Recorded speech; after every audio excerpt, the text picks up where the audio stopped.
There is a New Jersey author whose debut legal thriller is making major waves in the literary world. The Manipulator, the first novel by attorney and novelist Dan Buzzetta, has earned quite the critical acclaim. It is the first in a series of works centered on the rising star at a powerful law firm whose dream opportunity pulls him into a deadly web of corruption.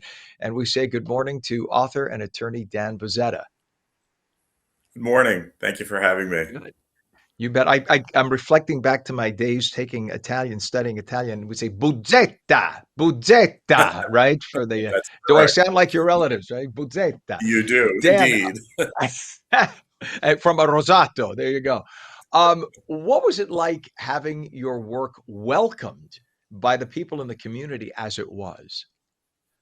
It was really a dream come true. This project took me 30 years for the book to come into existence. I actually started writing the first three chapters when I was still in law school 30 years ago. Um, but the Wow. book sat for all that time after that first summer of law school because life took over, right? Started a practice, started a family, raised children, and never got back to writing until the pandemic in 2020. And so it was a labor of love. It took when I started back in 2020, it took a little over a year for me to finally finish the book, and then of course finding an agent and a publisher. And so when it finally was released in August of 2020, it was a dream come true and a long time in coming. So it was sort of like a dormant seed that just laid there and you kept looking at it. It was nagging at you thinking, I gotta do this. Good for you for finally taking the time for yourself with you helping everybody else raising that beautiful family I'm sure you have and putting priorities in place. So you did it the right way. Um, Yeah, so what I'm glad I inspired? Go did. ahead. I'm glad I did because over those 30 years as a practicing attorney, gained a lot of experience, obviously worked on cases, and some of those cases, some of those factual details make their way into the book. Names have been changed to protect the innocent. Um, so That's right. what originally inspired you to make that leap from legal work to legal fiction while you were in law school? I mean, was any of this based on your own desires or placing yourself into that character? How did that come about? So I've always been fascinated first with organized crime from an academic standpoint, and I always thought it would make obviously there's a lot of work and a lot of stories about organized crime. I also had a passion for the law and justice and the rule of law, and so I thought combining those two passions, those two interests that I have into a fictional story, and creating a character, a lead character that is righteous and believes in the rule of law and in justice and has decisions to make along the way and choices to make, but at the end decides that the rule of law is paramount. I wanted to explore that in a story, and that's what I did in The Manipulator. So it's sort of like the character is Superman and injustice is kryptonite. Does the character get sort of lured to the dark side at all and then fights it? Is that sort of how the character is presented? Yeah, that's exactly right.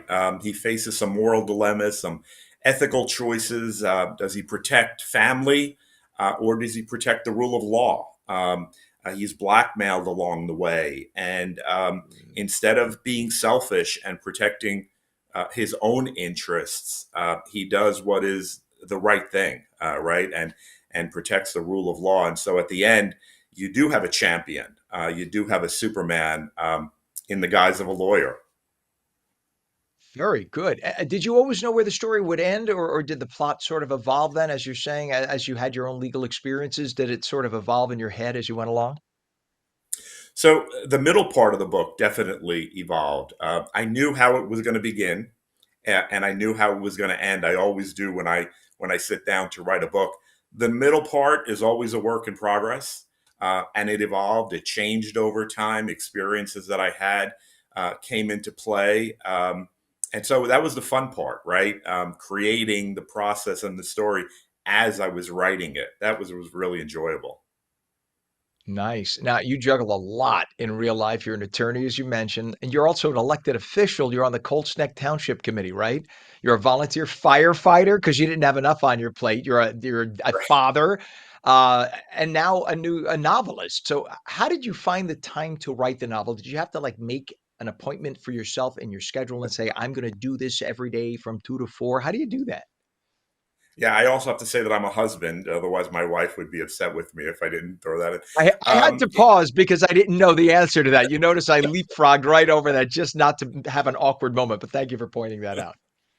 Um, I was juggling a lot of things, and frankly, sleep is overrated. I like to say that if you want something done, give it to someone who's very busy, right? That'll get it done. Right. I usually wrote in the early mornings from 6 a.m. till about 9 a.m. is when I found that I did my best writing. Weekends in the mornings, again, from 6 till about 10. That's when I was at my most creative, I guess, when the juices were flowing. I did miss a couple of sporting events for my kids and some other activities to get the book done. But like I said, it was a passion project, and so my family was very understanding, and I'm grateful for that. And they gave me the time that I needed to write the book. Love it. So it's The Manipulator. It's just the first installment in a series. What is next for that character, Tom Bert? So Tom Berte, you'll see him again in early 2026 in the Winter Verdict. Story takes place 5 years after the end of The Manipulator. And again, Tom will be faced with a challenge and a moral dilemma, and pitting, justice versus evil in a different setting. And I hope the readers enjoy the Winter Verdict as much as they've enjoyed The Manipulator. I love it. I'm sorry for mispronouncing the fictitious attorney's name, Berte. Berte. What advice do you have for somebody for somebody? Hope he won't fictitiously sue me. What advice do you have? We got 30 seconds left for somebody who wants to write a book, who dreams of it. What do you tell them? Right, right, right, There you right. go. Pursue your Excellent. dreams. It took me 30 years to write this. Rejections from agents, rejections from publishers, but I persevered. And I was lucky enough to find an agent who believed in me and believed in the work and wanted to represent me. And then, of course, a publisher who agreed to publish my book and give me a multi-book deal. So write. If you believe in what you've written, keep at it, and good things will come. Amen. All right. Attorney and novelist Dan Buzzetta, author of The Manipulator. Go buy the book. I'm going to. This sounds fascinating. I can't wait to check it out. I have so many lawyers in my family. I'm sure I could understand it very well as a result. Thank you, Dan, for coming on this morning. All Thank the you. best to you. You Same bet. to you. Thank you.